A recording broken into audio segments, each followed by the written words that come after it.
Hola, te saluda Larry Rubin. Soy el presidente del American Society. El American Society, fundado en 1942 por el entonces embajador de Estados Unidos en México, George S. Messersmith, y líderes de la comunidad americana, formaron esta asociación no lucrativa con el fin de agrupar a toda la comunidad americana en ese entonces, obviamente, en México. Hoy, la comunidad americana representa a 2 millones de norteamericanos viviendo en México, miles de empresas creando oportunidades de empleo, millones de oportunidades de empleo y también miles de millones de dólares de inversión. Y de igual forma, a cientos de asociaciones no lucrativas, ONGs norteamericanas operando en México. Con esto dicho, también agradecerle a nuestros aliados, que sin ellos pues no podríamos hacer todos los programas que hacemos. Aliados como 3M, EY, Dow, Constellation Brands y La Moderna. Con eso dicho, tenemos un programa el día de hoy espectacular. La verdad, estamos ansiosos de escucharlo y pues con todo el gusto del mundo me gustaría pedirle a Patricia Kelly, que es miembro de nuestro consejo directivo, que nos haga favor de presentar a Roy Campos. Hola, Pati, ¿cómo estás? Hola Larry, qué gusto de saludarte y bueno, como dices, una plática espectacular el día de hoy con Roy Campos, que es realmente un referente que no nos podemos perder. Te seguimos siempre, somos muy leales a ti, Roy, y bueno, si me lo permiten, voy a leer una pequeña semblanza porque sé que tu semblanza es muy larga y muy nutrida. Pero bueno, Roy Campos, presidente Mitofsky Group, presidente de Consulta Mitofsky, sus artículos e investigaciones lo han vuelto referencia obligada en medios de comunicación y en la academia en temas como opinión pública, política, métodos de investigación, mercadotecnia y mucho más. Ha recibido gran cantidad de reconocimientos y premios, destacando el Premio Nacional de Comunicación Pagés Yergo en 2010, el Premio Reed Latino de la revista Campaigns and Elections 2 veces, como el Mejor Encuestador Latinoamericano 2012, miembro del Salón de la Fama de la Comunicación Política en 2018 y el Mejor Estratega Electoral de Latinoamérica en 2019. El premio Victory Award como el mejor encuestador otorgado en el marco del Poly Conference en la ciudad de Nueva York en 2013 y muchos otros durante 9 años consecutivos, de 2011 a 2019, forma parte del exclusivo grupo de los 300 líderes de México que nombra la revista Líderes por su influencia y su desarrollo en medios de comunicación y en redes sociales. En 2014 fue elegido por la revista Propositiva como uno de los 10 personajes favoritos en el ámbito sociopolítico de México. En 2015, la Fundación Amantes de México le otorgó un reconocimiento como Amante de México 2015. Y en 2016, la revista Creativa le otorga el premio al personaje de opinión pública y en 2017 la organización World Peace Builders como embajador por la paz, reconocimiento que se le entregó en el Senado de México. Roy, estamos verdaderamente encantados de tenerte aquí. Sí eres un gran referente, el cual nos pinta un panorama y nos da certeza en estos tiempos en donde el mundo y internacionalmente, pero muy en particular México y Estados Unidos, estamos por todos lados. Esto ha de ser una tarea fascinante, porque en estos tiempos yo creo que hay mucha tela de dónde cortar. Tenemos el COVID-19, ahí hay como un abanico enorme entre López-Gatell, el origen del virus, la inquietud de la población, opiniones generales y locales en cuanto a cómo lo están manejando los gobernadores y presidentes municipales, las elecciones intermedias, la visita del presidente a Washington, los tweets que manejan, en fin. Creo que hoy nos vamos a divertir muchísimo escuchándote y bienvenido. Gracias, Pati. Gracias, Larry. A ver, todo lo que mencionas, podríamos hablar horas y horas de cada sí. cigarrito. Sí. Todo da para una sobremesa bien interesante. A ver, pero aquí me piden hablar un poco de México, de lo que está pasando en México. Primero, hola a todos. En un mundo, y no voy a decir un país, en un mundo tan polarizado, hay temas que son muy difíciles de platicar, ¿no? La política. Entonces, en un mundo tan polarizado, porque cualquier crítica al presidente es que ya formas parte del grupo del complot, o cualquier aplauso al presidente suena de que ya te vendiste. No, y simplemente es opinar, ¿no? A veces con datos duros y a veces con conclusiones basadas en datos duros. Entonces, bueno, vamos a hablar de México, ¿no? ¿Qué va a pasar? Para entender lo que puede pasar, no podemos evitar hablar de lo que pasó en el 18. O sea, no podemos tratar de analizar a México y sus números y las cifras sin entender que en el 18 pasó algo en México. Entonces, entendamos, primero voy a dar una primera etapa, ¿qué pasó en el 18? Un análisis general del gobierno en el 18, o de los gobiernos en el 18, porque había gobiernos estatales, de todo, era la economía tenía años sin dar resultados, no, lo de ahorita tampoco, ¿no? Pero sin dar resultados suficientes para satisfacer lo que la gente quería. O sea, tenía años con lentos resultados económicos. La corrupción y la impunidad se habían hecho el pan de cada día. Había una corrupción, y digo corrupción e impunidad, porque se sabía de corrupciones, pero veíamos castigados, y agregaríamos corrupción, impunidad y soberbia, digamos, ¿no? Porque era el que era acusado de corrupción, no pasaba nada, ¿no? Había una complicidad con el crimen organizado de todos los gobiernos. Cada vez que había alguien del crimen organizado de cualquier delito, siempre se sabía que alguien lo protegía. Un presidente municipal, un jefe de policía, un gobernador. La percepción del ciudadano era que el crimen se debía a la complicidad con el gobierno. Los discursos del gobierno eran acartonados, no conectaban, no hablaban el mismo lenguaje del gobierno, no había liderazgos.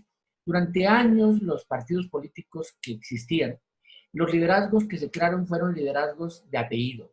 Era hermano de, hijo de, sobrino de, secretario particular de, liderazgos inventados. Se dejaba de captar a los liderazgos reales de las colonias, de las escuelas, de las fábricas.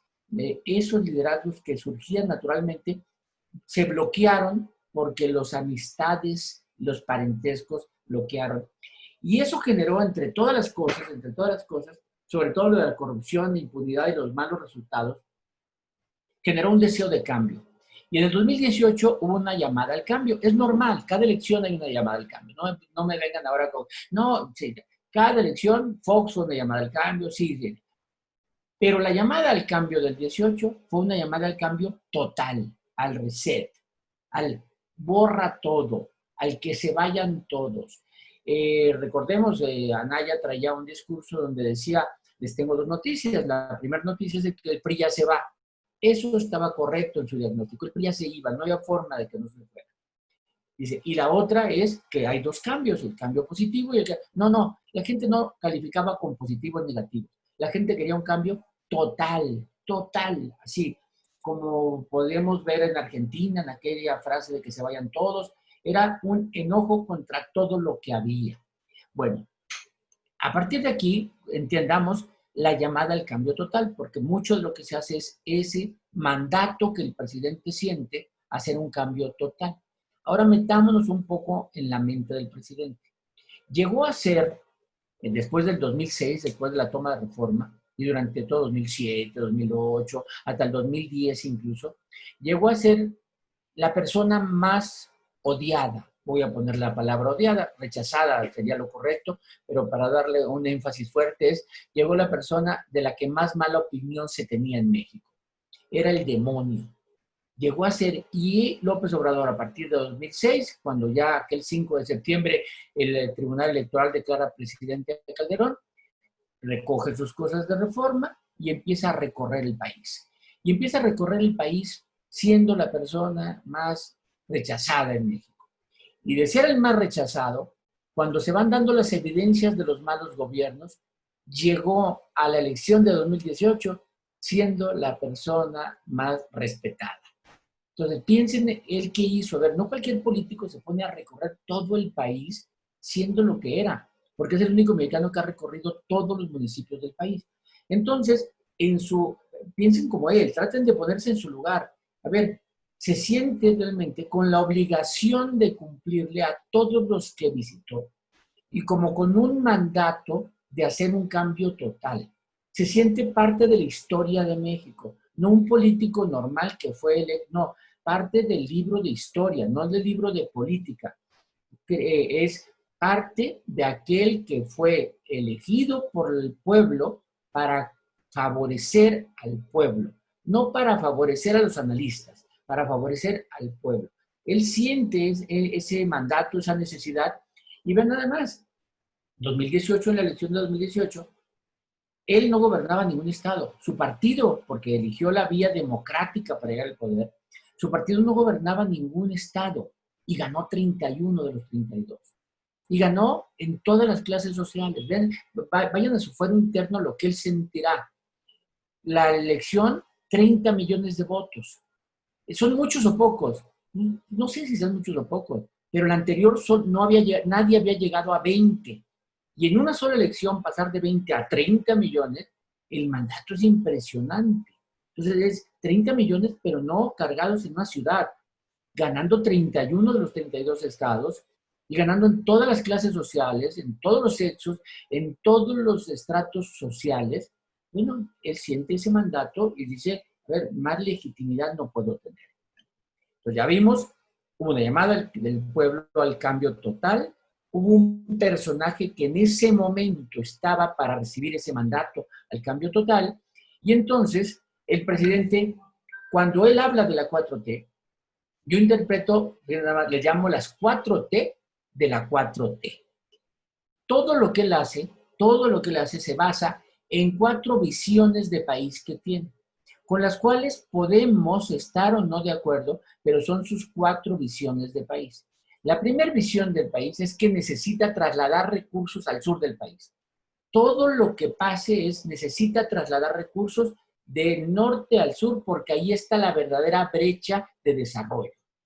Él es el primer presidente de México, nacido en el sur del país, desde Porfirio Díaz. Así pongámoslo de ese tamaño, más de 100 años. El primer presidente nacido desde Porfirio Díaz siente el mandato a que en el sur se desarrolle. Cuando ahí dicen, es que metemos dinero al sur, es que en el sur no, nada. No hay porque no han desarrollado el sur.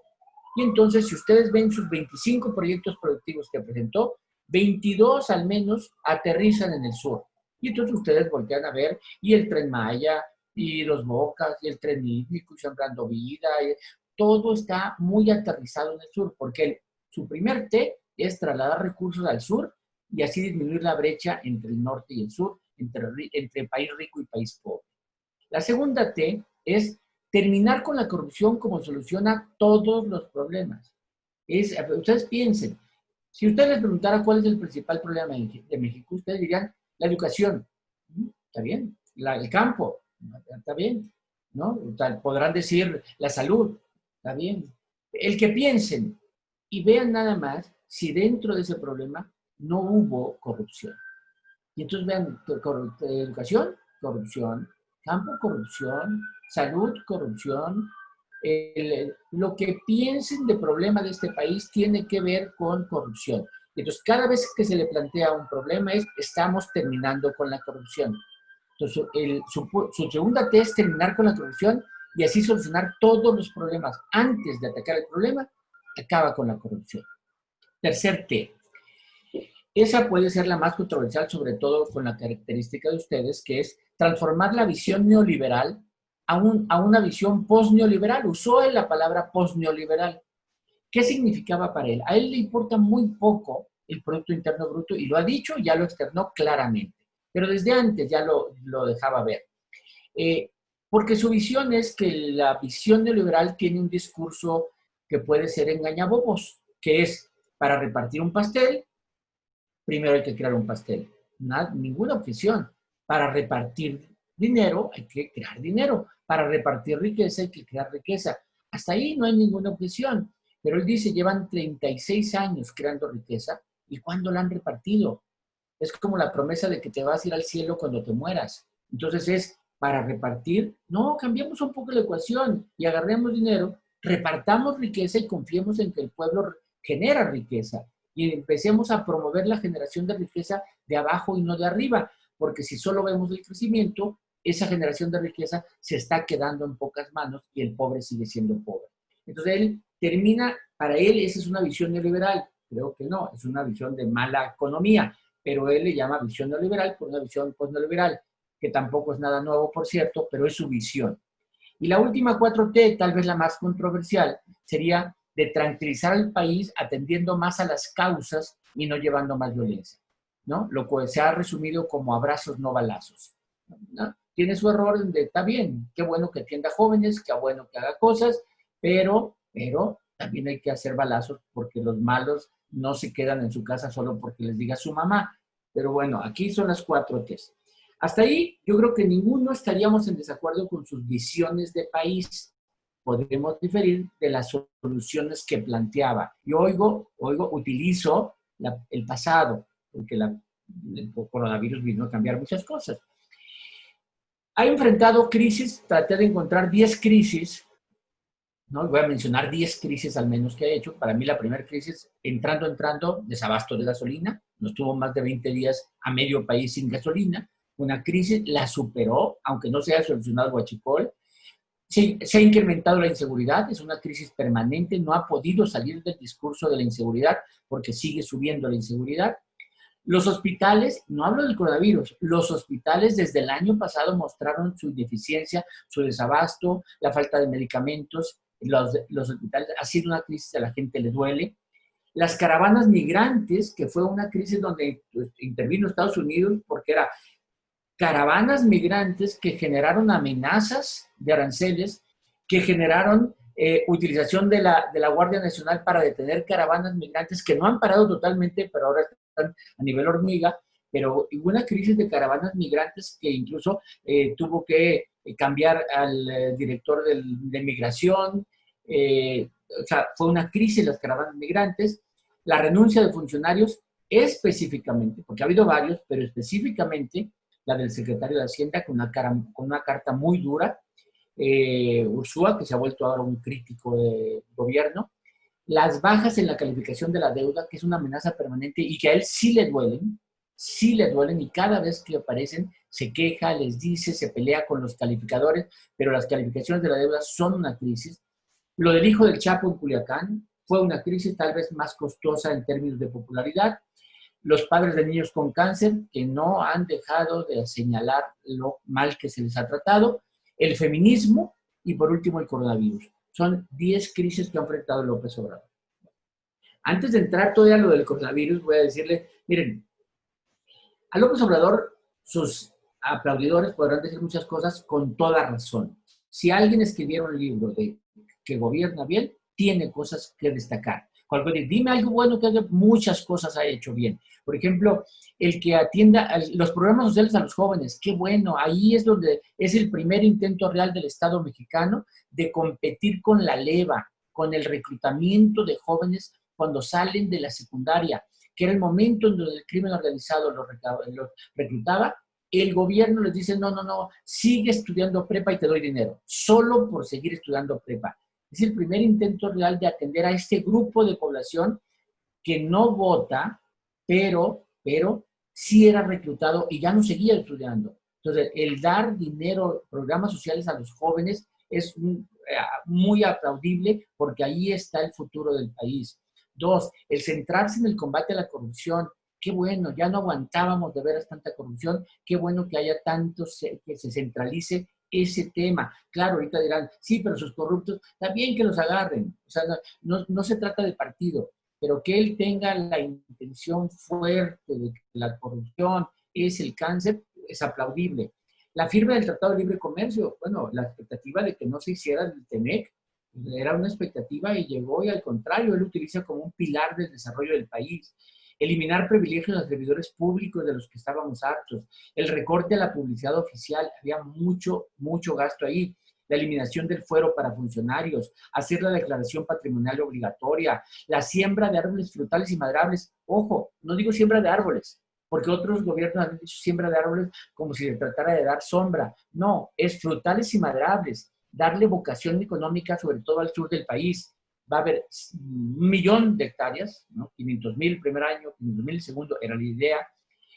Frutales y maderables para dar vocación y desarrollo económico a ciertas zonas que no las tenían.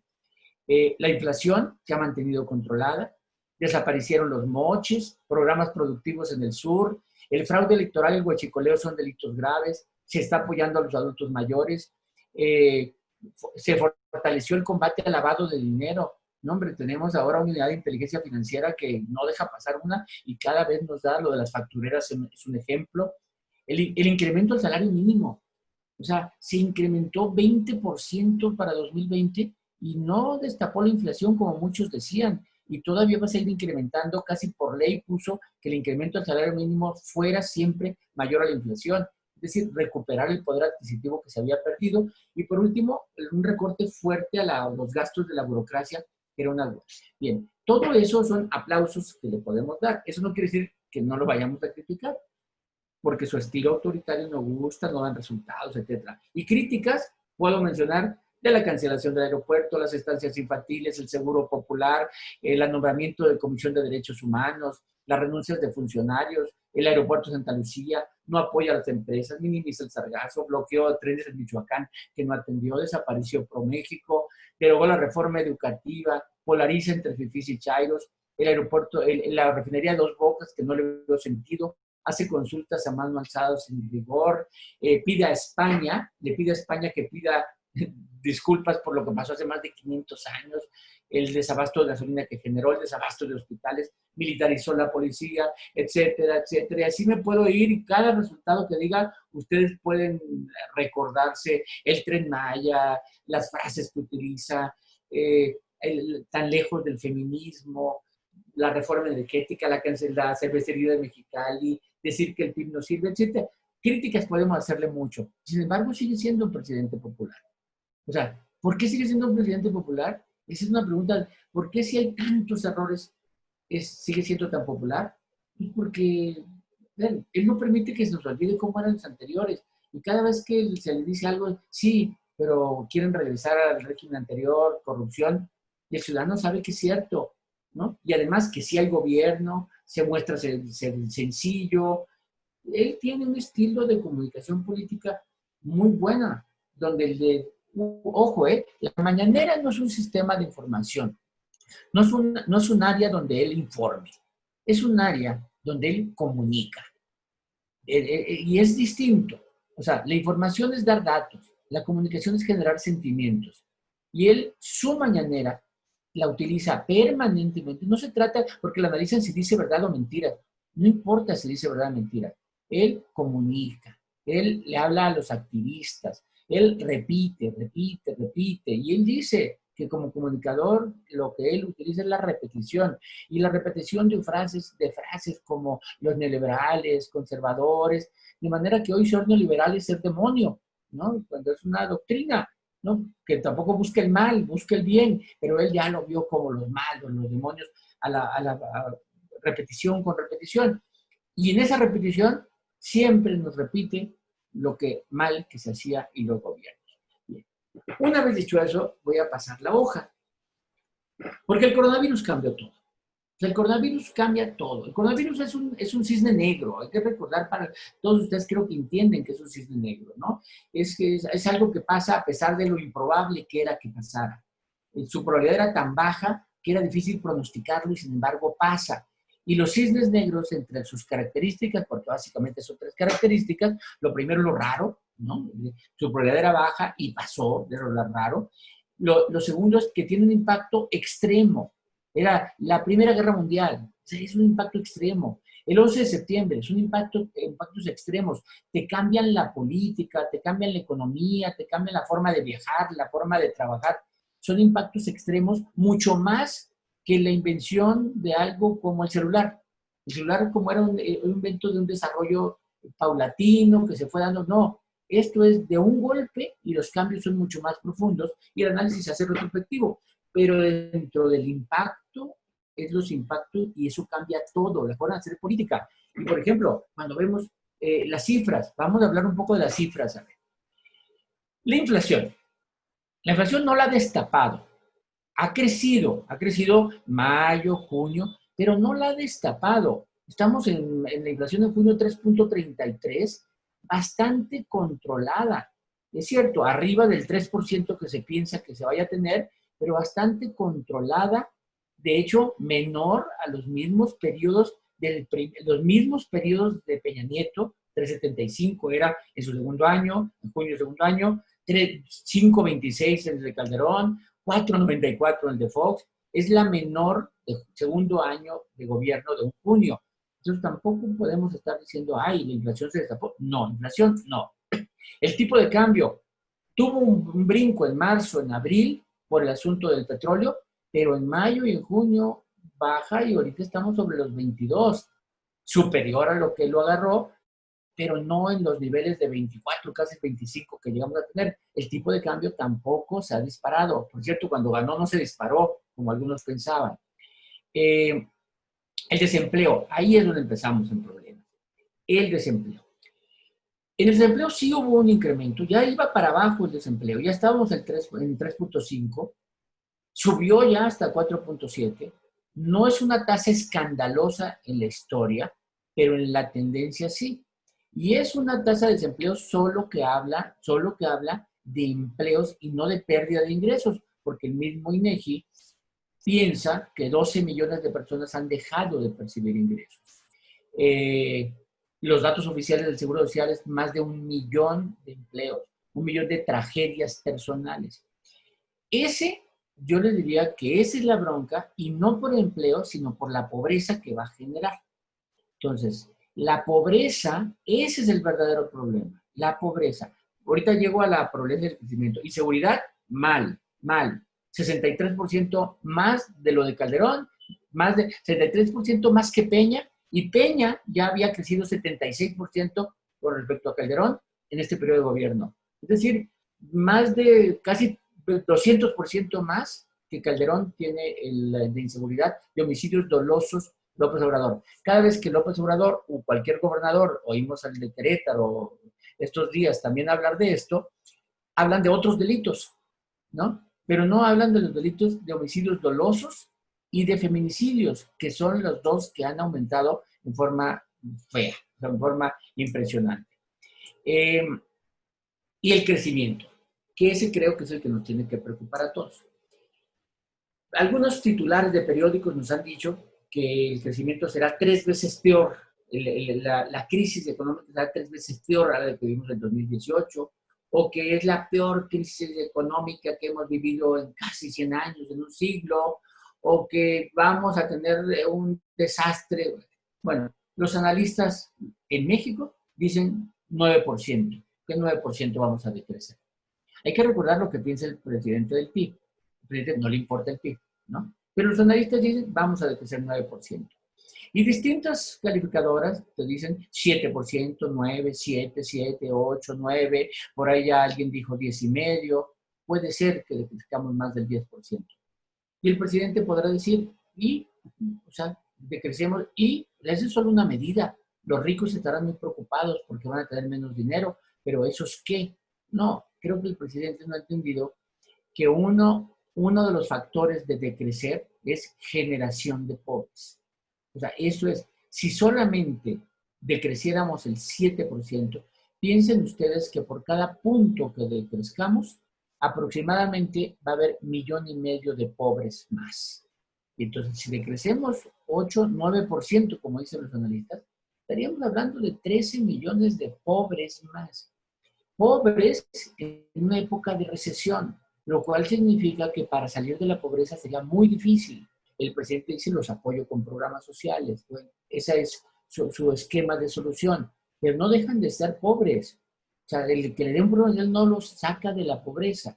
Entonces tenemos un problema de que la crisis vino a cambiar todo porque baja el crecimiento de la economía, baja la recaudación y aumenta la gente que requiere apoyo con menos dinero del gobierno. Y ahí está el problema, y no es cierto que el presidente todo lo caía como anillo al dedo, ¿no? Entonces, pues es mentira. Forma de recuperar. Hay críticos que dicen que va a ser una L, es decir, una caída, y luego nos mantenemos abajo. No, está mal. El presidente habla de una B, de una B, de que caemos, pero en el 21 nos recuperamos. Tampoco va a ser así, tampoco va a ser así. Hay quien dice que va a ser una W por causa del coronavirus, por los rebrotes, que vamos a caer, vamos a empezar a recuperarnos a final de este año, y que el año que entra va a haber probablemente un rebrote y volvamos a bajar, y hasta el 2023 subamos. Yo creo que no. Yo creo que estoy más con la postura de Herrera, del secretario de Hacienda, que va a ser un crecimiento tipo palomita, con un crecimiento, una caída fuerte en el 2020, y a partir del 21 vamos a ir viendo crecimientos hacia arriba. Y la pregunta es cuántos años vamos a tardar en recuperar el nivel que teníamos el 19, lo cual va a ser, yo creo, unos 3 años volver a recuperar, una caída de hasta 10% en el 2020 y promedio de 3%, 21, 22, 23, que recuperemos en el 23. Lo cual va a hacer que en el saldo del sexenio va a ser un mal sexenio. Un mal sexenio causado por el coronavirus. ¿Qué va a haber? Los efectos que va a haber pérdida de empleos, va a haber aumento de pobreza, va a haber cierres de empresas, como estamos viendo en el mundo. Se va a incrementar la desigualdad. Sí, se va a incrementar la desigualdad. De alguna manera, la gente que tiene dinero encuentra mecanismos para salir adelante. Va a aumentar el hacinamiento, cuando la gente va a tener menos dinero para compra de viviendas, que es el primer, cuando menos crece el número de viviendas, aumenta más el número de personas, aumenta el hacinamiento. Va a haber falta de recursos para programas sociales, va a incrementarse la migración hacia Estados Unidos, la necesidad, aumenta la pobreza en México. Si Estados Unidos empieza a crecer, va a aumentar el incremento de la migración hacia Estados Unidos. Va a incrementarse la inseguridad, sí. Va a haber inseguridad, sobre todo la inseguridad del delito común, del delito de hambre, del delito de robarse cosas de una tienda, de robarse algo en la calle a alguien. Los calificadores de la deuda nos van a disminuir la calificación y va a haber disturbios sociales y tal vez ingobernabilidad. Es un desastre. Estoy hablando casi de la verdadera pandemia, no, porque además podemos hablar de otras cosas, ¿no? Como violencia doméstica, que nos separen de la población vulnerable, problemas psicológicos, la discriminación puede aumentar, y sobre todo lo peor, políticos que son los que acostumbran aprovechándose de la precariedad del país. Bueno, ¿qué viene en adelante? Un poco va a haber una evolución de crisis. Tenemos ahorita una crisis de salud pública, pero sigue una crisis psicológica de los encierros y de los miedos y de las pérdidas de empleos. Es una crisis psicológica, va a haber. Una crisis económica grave y larga, como diría López-Gatell sobre su crisis. También la crisis económica va a ser larga, ¿no? Porque así hablaba antes de la crisis de la pandemia. Una crisis social, grupos sociales exigiendo tratamiento, exigiendo que lo atiendan, ¿no? Ya hemos visto que si grupos de taxistas, trabajadores de ferias, hemos visto campesinos ya exigiendo apoyos. Bueno, vamos a ver crisis social de grupos sociales pidiendo apoyos y crisis política, porque evidentemente los partidos políticos van a tratar de aprovecharse de la crisis de decir es culpa tuya, no es culpa tuya, va a haber crisis de acuerdos políticos y en medio de todas esas crisis vamos a tener la inseguridad en forma permanente. Entonces vamos a tener crisis en plural, no crisis en singular.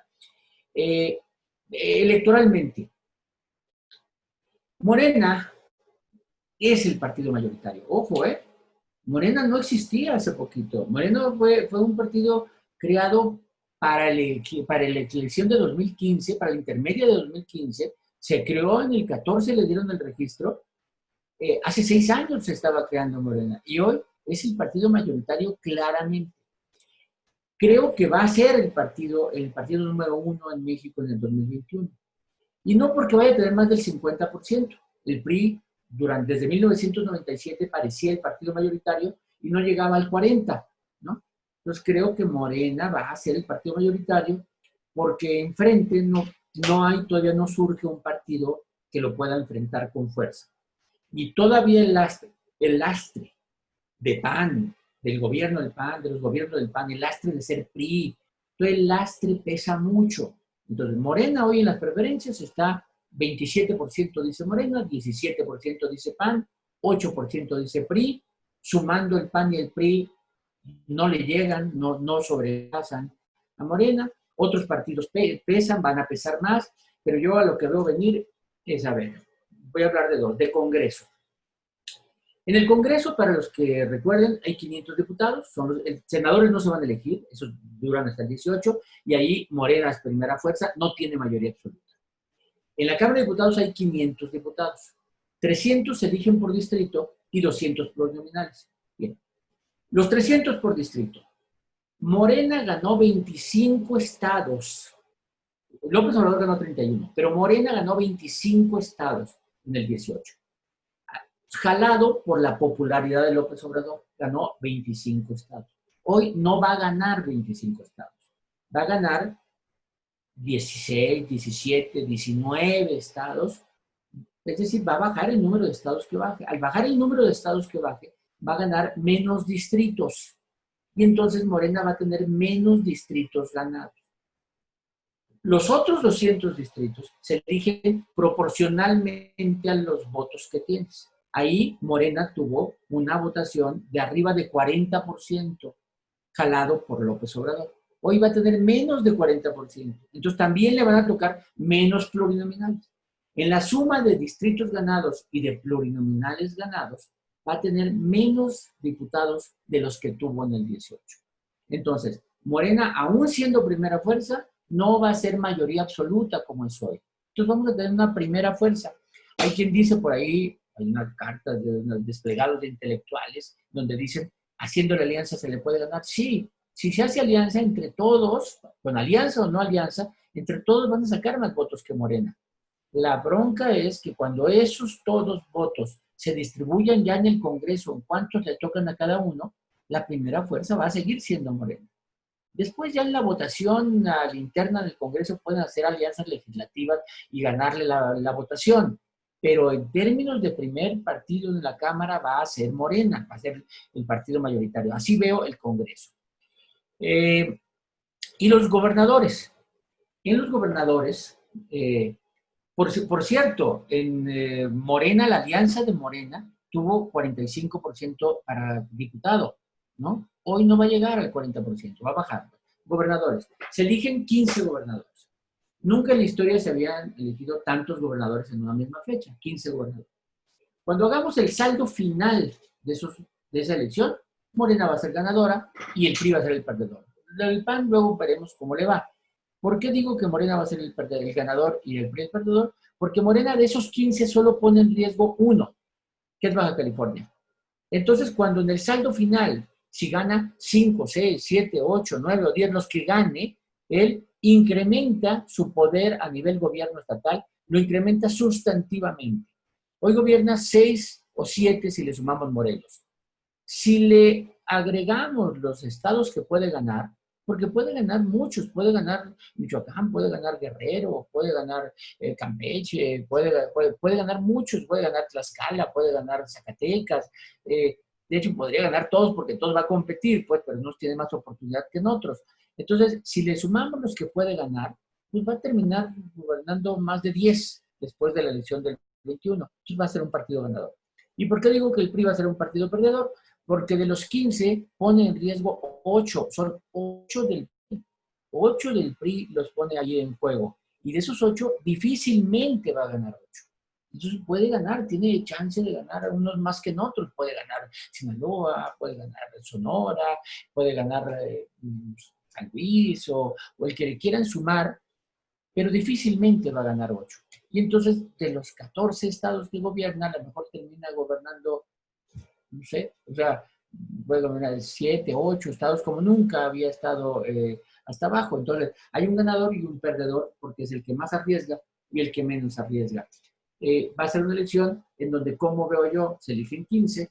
Si ustedes recuerdan, 2006, prácticamente el mapa se pintaba en amarillo del sur, que era el PRD con López Obrador, y azul del norte, que era el PAN con Calderón. Calderón ganó 16 estados, López Obrador 16, ¿no? Y así más o menos se dividieron. Había manchitas, había Zacatecas amarilla arriba, había Yucatán azul abajo, había por ahí manchitas, pero en general fue un norte azul y un sur amarillo. Más o menos así puede quedar. Más o menos en el norte y el Bajío se está presentando un rechazo hacia Morena que podría entonces perder Morena. Y en el sur se está presentando un apoyo hacia López Obrador que puede hacer que Morena gane los estados del sur, ¿no? Habría que ver luego cuáles son, quiénes son candidatos, cómo se hacen alianzas y cómo son las campañas. Pero básicamente sí podríamos hablar de una división. Morena llega desgastado, gobiernos locales desgastados, sobre todo en los municipios. Tienen problemas de seguridad que no ha podido solucionar. La economía no despega. López Obrador ya no va a estar en la boleta. No hay una oposición fuerte y las oposiciones locales sí son importantes. Entonces, Morena no es el mismo escenario del 18 donde era la esperanza. Hoy ya es gobierno y va a ser evaluado como gobierno con resultados económicos, de seguridad, y la oposición ya los conoce. No fue la sorpresa, ¿no? Entonces, hoy Morena llega con cosas distintas. Y al revés, las alianzas. Va a haber alianzas pragmáticas, porque las alianzas normalmente son alianzas programáticas, algo que pasamos juntos, son ideológicas, porque somos del mismo orden ideológico, son alrededor de una persona, o sea, líderes importantes, que no se ven estos líderes importantes, o son pragmáticas, que es el único objetivo es que Morena no gane. Y vamos a ver ese tipo de alianzas que solamente están hechas para que no gane Morena y les va a funcionar en algunos lugares. Voy a irme 3 años más adelante. ¿Y qué va a pasar en el 94, en el 24? A ver, nomás hay que recordar, en el 24 el PRI arrasó en todos los estados. En el 2000 el PRI se desplomó y de ganar todos los estados ganó solo 11. A ver, tenía todos los estados y en una sola elección solo gana 11 y el PAN gana 20. En la siguiente elección, el PRD, que solamente había ganado un estado en el 2000, en el 2006 gana 16. Y el PRI desaparece, no ganó ni uno. En el 2012, de haber ganado 16 PAN, 16 PRD, en el 2012 el PRI gana 20, cuando no había ganado ninguno en el 2000. O sea, cambios tan radicales, ¿no? De 0 pasa a 20 cuando aparece Peña Nieto. Y en el 2018, de un partido que no existía, gana 31 estados. Lo que les quiero decir es que si hoy tratamos de prever qué va a pasar en el 24, estamos locos. O sea, no sabemos si un partido nuevo aparezca, porque están por aparecer partidos nuevos, y un líder nuevo aparezca y jale, si alguien se desplome, si Morena, no sabemos. No es posible con la elección anterior prever lo que pasa en la siguiente. Así que no estemos haciendo adelantos del 24. El verdadero problema del país, que es un poco ya como quisiera cerrar antes de la conclusión, no es el coronavirus en este momento, ni siquiera es la economía ni la inseguridad. El verdadero problema de este país, podría hablar del mundo, pero es de este país, de México, es estas marchas que de repente vemos los domingos de un grupito Frena, y perdón por la palabra grupito, pero es por lo que está causando, es esta polarización. Un presidente que le gusta polarizar y otros que les gusta polarizar. Esta división que quieren dividir entre izquierdas, derechas, entre ricos, pobres, entre conservadores neoliberales, entre sur-norte, entre altos bajos, entre hombres y mujeres. Toda esta división, esta polarización es recorrer un camino del que ya no hay un final feliz, un final que no lleve violencia. México está lleno de desigualdad y va a seguir con desigualdad, de inseguridad y va a seguir con inseguridad. La corrupción va a seguir por más que se le combate porque hay corrupción por ahí. Y le agregamos la polarización, solo estamos echándole gasolina al fuego. No se ve un buen futuro si compramos la polarización como forma de vida. Entonces, el principal problema del país es que sin darnos cuenta estamos caminando un camino que no hay retorno. O sea, un camino que nos va a llevar a una salida violenta. Pues tenemos que entender y no alimentar, y no fomentar, de decir, sigamos para allá, sigamos para allá. El mayor peligro que enfrentamos, sin duda, es el camino a la división. Ese es el, ¿no? Los políticos los promueven como discurso, eso es, así trabajan. Es una forma de acceso al poder, la división y la polarización, pero no nosotros. Entonces, no importa quién la inició, no importa cuándo se inició, el llamado a todos es no nos veamos como enemigos, no nos declaremos enemigos por pensar distinto, por votar distinto, por analizar distinto, por ver distintas las cosas. No seamos enemigos, ¿no? Entonces, seamos, de hecho, no seamos enemigos ni porque le vayan a un equipo y no le vayan al mejor equipo del mundo, ¿no?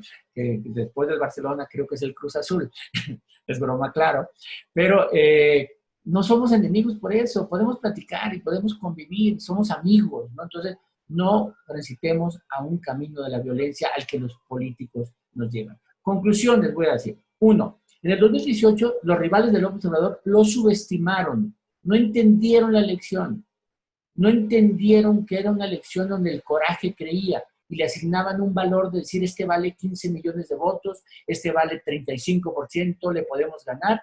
No, no entendían que el coraje crecía, que la gente sí estaba harta y deseaba el cambio. No entendieron la elección los rivales. Dos, el cambio que vimos no solo era un cambio político y social, se veía venir ese cambio porque tiene que ver con un cambio tecnológico, un cambio donde este aparatito, un smartphone, te cambia el mundo, donde aquí está todo. Y nunca, si ustedes hacen la memoria, cada vez que cambia la tecnología, cambia la sociedad. Podemos hablar de la revolución industrial, cómo acaba con el feudalismo, y así podemos irnos, los cambios tecnológicos cambian a la sociedad. Bueno, nunca habíamos tenido tantos cambios tecnológicos, nunca como se están presentando en este momento y tan rápido. Así que un cambio político-social casi era inevitable. Para 2020, y a partir del 20, yo veo tres incertidumbres básicas. ¿Cuál va a ser el verdadero tamaño del efecto económico del coronavirus? ¿Cuánto? No es lo mismo de crecer un 7% que un 12%. Entonces, ¿de qué tamaño es el efecto económico del coronavirus? Es la primera incertidumbre que espera para México. La segunda es cómo nos tratan las calificaciones de la deuda, las calibradores de la deuda. Esa es una gran incertidumbre que tiene que ver para el petróleo, tiene que ver para la electricidad y tiene que ver para los posibles créditos que requiera México para desarrollarse, aunque el presidente esté terco. O la calificación simplemente de los pagos de la deuda y de los bonos que tengamos. La segunda es la calificación de la deuda. Y la tercera, la inseguridad. O sea, porque te da seguridad en la inversión, ¿no? Y seguridad en moverte, en el turismo. Son los tres incertidumbres que yo plantearía. El coronavirus, ¿qué tanto nos hace caer? ¿Cómo nos trata la deuda? Que ya la pregunta no es si nos van a declarar y bajar la calificación, sino cuándo lo harán. Y la inseguridad. Que México tiene muchas cosas buenas. O sea, no podemos decir que México no vale la pena. A ver, si hacemos la historia de López Obrador, ganó con democracia, ¿eh? Escogió la vía democrática, fundó un partido político y los mexicanos lo eligieron con votos claramente. Hay una democracia que tenemos que defender, una democracia como forma de vida. O sea, la democracia es la forma de hacer política. Entonces, defendamos a la democracia. Ese es uno, México lo tiene. Dos, el tamaño de la economía en México es gigante, gigante el tamaño de la economía en México. Por más que caiga, sigue siendo gigante. Y tenemos recursos y estamos colocados junto al mayor consumidor del mundo. Y tenemos tratado de libre comercio no solo con Norteamérica, sino con la mayoría de los países del mundo. Y entonces, estos recursos que tenemos, ya quisiera países tan adelantados como Alemania estar puesto aquí, tener al consumidor arriba y los recursos aquí. Bueno, pero no es ese país el que está, somos nosotros. Entonces aprovechemos el tamaño de la economía y tenemos los recursos que tenemos y la posición geográfica que tenemos. Tres, tenemos una población joven gigante, gigante que está ahí, la población joven lista para ser capacitada y lista para entrar al mercado a competir. Cualquier intento que haga el gobierno para atender a esa población joven, a darle salud, oportunidades, a darle educación, tenemos que aplaudir, porque ahí está el futuro del país, ahí está la... Y por último, nos guste o no nos guste, o le guste este gobierno o no le guste, el anterior gobierno hizo muchas reformas. Muchas de esas reformas ponen un piso nuevo, que ningún presidente había entrado con este piso. La reforma en telecomunicaciones funciona, baja el precio de las comunicaciones, ha subido la competencia, la reforma financiera, la reforma penal, o sea, se hicieron reformas que cambiaron este país. Así que se inicia desde otra plataforma. Bueno, son cosas que hacen que este país esté bien, tenga futuro. Podemos apostarle claramente a este país, cuidándonos siempre en dónde y qué hacer. Uno de los temas les di, a ver, un consejo que si no lo escucharon al principio, está muy claro. Este presidente tiene clara intención de trasladar desarrollo al sur. El sur tiene mucha oportunidad de desarrollo, ¿no? Ahí hay una intención no solo de gobierno, va a haber muchas oportunidades en el sur porque va a haber va a haber más recursos, más capacitación, más educación, más desarrollo en el sur. Es un país que si ayudamos a desarrollar, ayudaríamos a todo el país. Bueno, gracias, pero era una visión de lo que pasó, de lo que está pasando y de lo que puede pasar en México después de esta pandemia. Qué bárbaro, Roy, como siempre. Hice muchas anotaciones, pero creo que contestaste el 98% de las dudas que tenemos todos. Nos das siempre este camino a la certidumbre con palabras muy sabias. Me encantó lo que dijiste ahorita sobre los jóvenes. Creo que ahí hay un área de oportunidad que debemos de atender. En alguna ocasión tuvimos pláticas sobre la educación dual. Entiendo lo que dices de los apoyos, pero creo que debemos de mirar hacia la educación dual, que en Alemania, por ejemplo, ha funcionado maravillosamente, y creo que para los jóvenes de México sería una manera de vincularlos con el mundo empresarial, que de alguna manera veo que está entre que sí, entre que no, con la relación con López Obrador. No quisiéramos que esa relación estuviera fracturada. Vemos partidos políticos fracturados que se han debilitado, creo yo, y ojalá que surjan estos nuevos partidos con sangre nueva, sangre joven. Creo que eso sería un gran acierto para el país. Líderes, claro, sí. Claro, definitivamente. Sí, porque mira, en el pasado de repente los líderes querían ser como los líderes que había. Es decir, querían copiar liderazgo. Y hoy se requiere líderes que piensen distinto a los que había. Exacto. ¿No? Porque de repente cuando vemos los líderes que habían, más bien buscaban un beneficio personal, ¿no? Hoy tenemos que buscar líderes que piensen en el beneficio colectivo. Claro, y más, como dices, este es un nuevo mundo y pues hay que encontrar esos caminos para que México continúe siendo un país que tiene mucho que ofrecer, caray. Hablas del sur-sureste. Se hizo una propuesta, curiosamente en el Club de Industriales, liderada por don Pepe Carral, sobre la conectividad del Istmo de Tehuantepec, y le pusieron la gran comisión del sur-sureste, y es un proyecto que engloba todo el desarrollo del Istmo de Tehuantepec. Recuerdo que Houston decía, oye, pues es que si yo puedo mandar todo al Istmo y no tener que irme hasta Panamá, me ahorra 7 días, caray, de gastos altísimos, ¿no?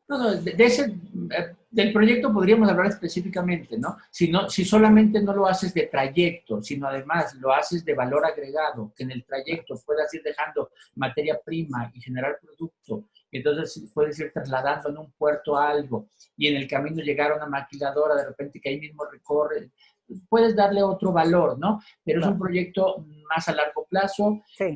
Necesitaba dinero, hacer grandote Salina Cruz costaba mucho, no sé si ahora el coronavirus no lo detenga.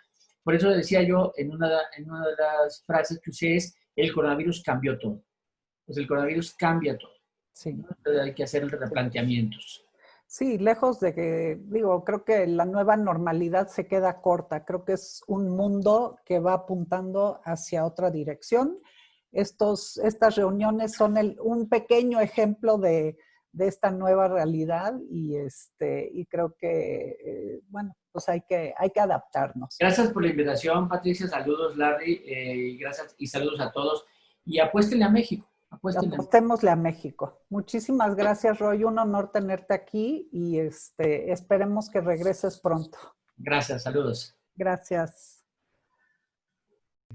Bueno, pues fue maravillosa esta plática con Roy. Gracias, Patti. La realidad es que siempre es interesante escuchar lo que a lo mejor va a venir hacia futuro, ¿no? Nadie tiene la bola de cristal, pero sin duda escuchar a Roy nos hace reflexionar y pensar que en ángulos diferentes que a lo mejor no habíamos visto sobre lo que está sucediendo en México, lo que está sucediendo a nivel global. Y bueno, pues nos da mucho gusto que próximamente lo tendremos otra vez. Y pues nuevamente agradecerte, Patti, el haber conducido este programa el día de hoy.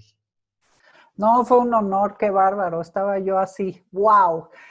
Roy Campos nunca deja de sorprendernos y maravillarnos, y creo que fue un gran acierto que estuviera el día de hoy. Muchísimas gracias a ti, Larry. No, pues al contrario, y a ustedes por sintonizarnos. No dejen de darnos likes en nuestra página de Facebook o nos sigan en Twitter y en nuestras otras, en Instagram y en las otras redes, igual que LinkedIn. Y pues nuevamente, muchísimas gracias y nos vemos muy pronto. Hasta luego.